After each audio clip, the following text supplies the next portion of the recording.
kulan wacan wanaagsan idin lahaantiinba meel walba joogtaan iyo si walba is arag maqalkeena idiin soo gaadhaya ku soo dhawaada warkeena qodobada aad ku maqli doontaana waxaa ka mid a dagaalada ka socdo dalka Ethiopia ayaa haatan waxaa lagu eedeynayaa in ay dabada ka riixayaan kuwa lagu tilmaamay qaswadayaal.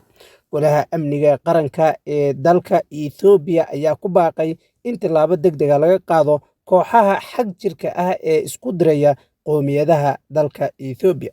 Golaha amniga qaranka Ethiopia ayaa war-saxaafadeed ay soo saareen ku sheegay inay go'aansadeen inay tallaabo ka qaadaan kooxaha iyagu isku dirayo dadka iyo shakhsiyaadka ka dambeeyo dhibaatada ka socoto gobolada Axmaarada iyo Oromada.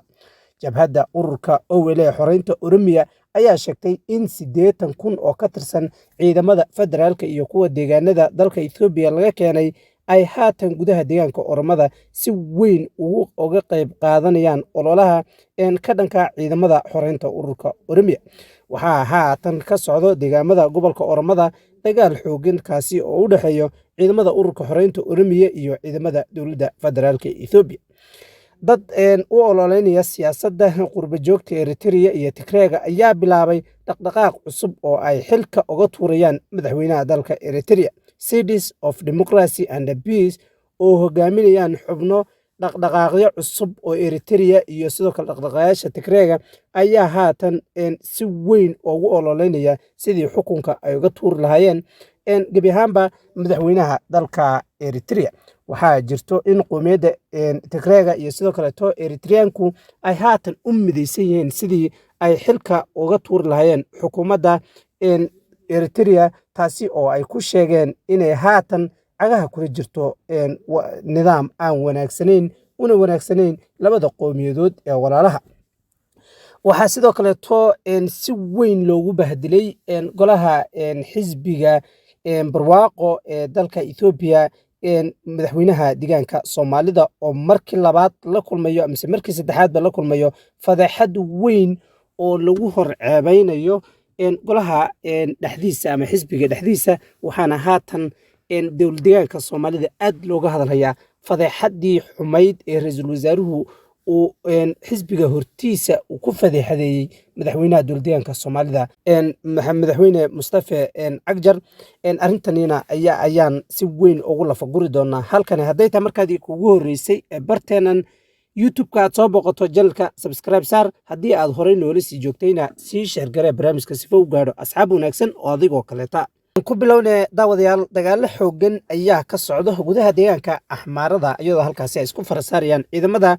deegaanka gobolka Wolo ee gobolka Axmaarada iyo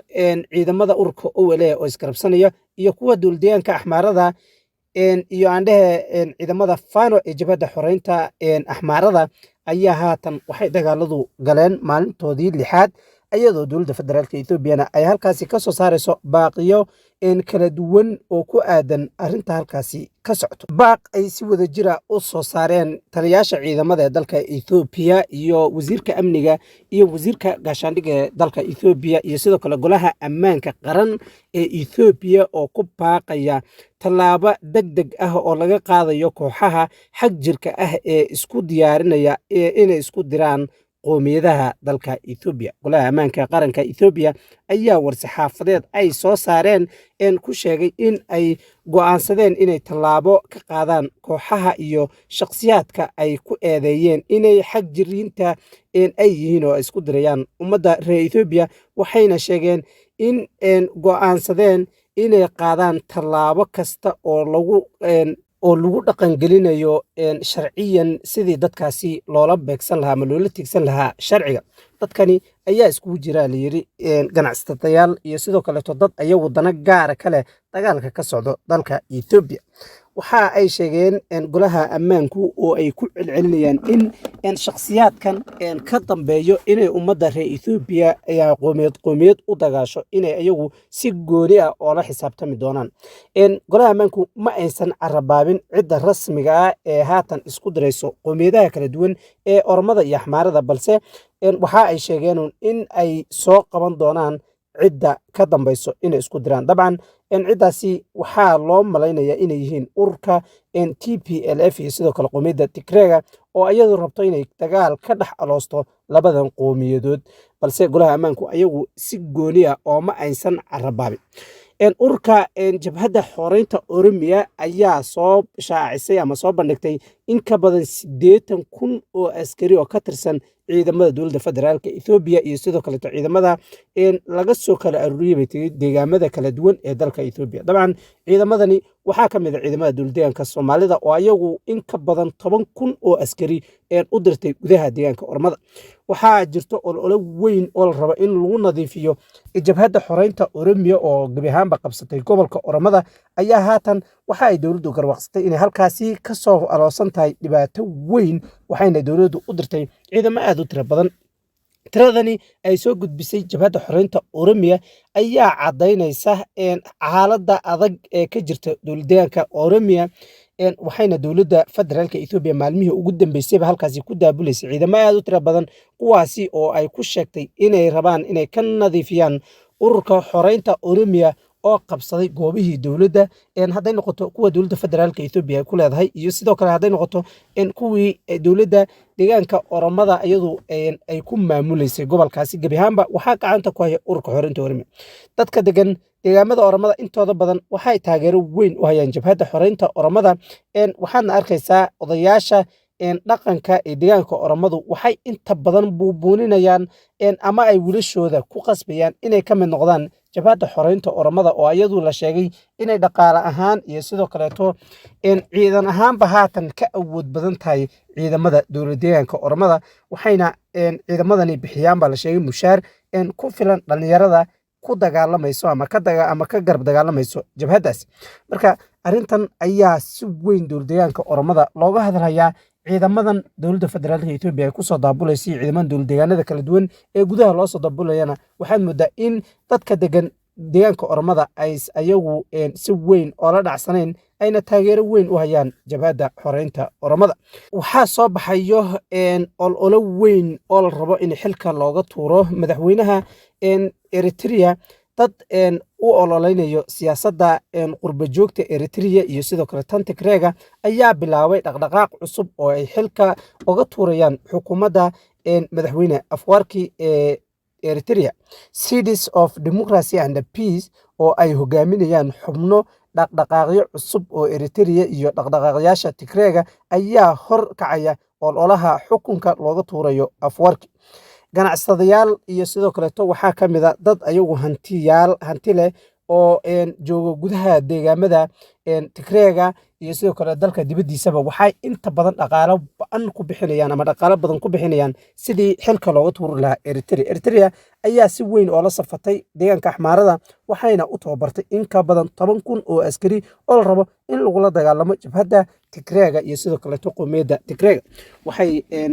ciidamada Eritrea si weyn u garab istaageen ciidamadii dowladda federaalka Ethiopia xasuuqa weyn ka geystay deegaanka Tigreega. haatan dadka degan ama dadka qurba joogta ah ee ayagu dhaqaalaha haysta ee ka soo jeedo Eritrea iyo kan Tigreegaba waxay haatan isku raaceen sidii xukunka ay uga tuuri lahaayeen loo abuuri lahaa jabhado ka dagaalamo gudaha Eritrea, taasi oo marka dambana ku khasab ku noqon doonto inay shacabka la cuburinaya ee Eritrea ay kacaan ayna gartaan dantooda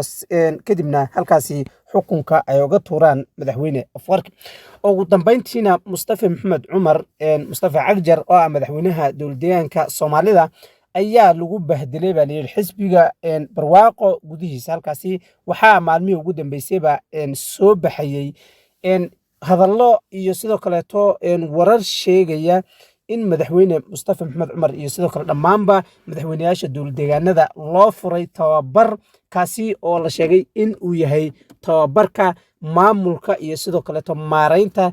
dowladdeegaanada kala duwan. waxaa la sheegay in sidoo kaleeto maamuladani iyo dadkan haatan madaxweynayaashan loo furay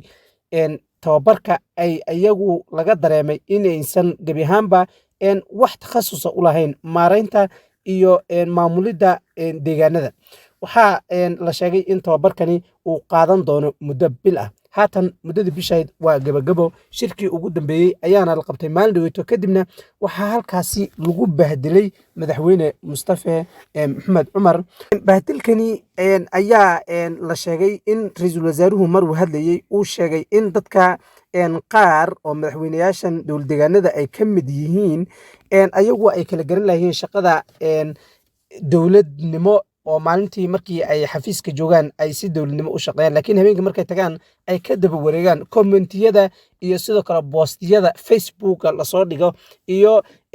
youtuberada waxyaabaha la soo dhigo si weyn ay halkaasi ugu xiran yihiin oo ay u daawadaan ayna halkaasi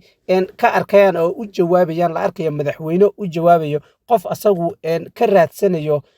qutul daruri Facebook iyo sidoo kale waxyaabo lamid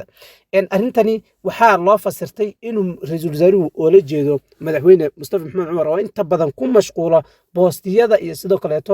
waxyaabaha la soo dhigayo Facebook oo la arkayo madaxweynaha oo comment ka bixinaya sawir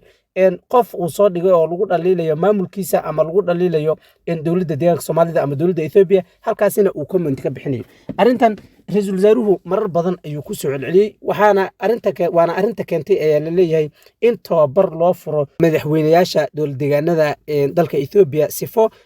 ay u ogaadaan nidaamka maareynta iyo sidoo kale maamulida madaxweynayaashani waxaa lagu ogaaday arintan soo baxayso dhammaantood waxaa laga aruuriyay markii la geeyay hoolka shararka iyo sidoo kale tababarka loo furayay teleefoomadoodii dhan ayaa laga aruuriyay waxaana la baadhayay yacni waxyaabaha ay ku mashquulaan inta badan iyo sidoo kale sirta ugu qarsoon teleefoomadooda ayaa la baadhayay kadibna arintan ayaa soo shacbaxday waana arinta keentay in laga sheego meel madala oo loo dheeyahay oo dadka dhan ay fadhiyaan in lagu dhaleeceeyo qofka asagu ku mashquulo waxyaabaha noocaas oo kaleeta daawadayaal aad iyo aad baad mahadsantihiin intaasi ayaana ku soo koobayaa war waxaan inooga hayay dal iyo dibadba intaan warka xiga aan ku kulmi doonana waxaan inaga tegayaa sidaas iyo ammaano Allah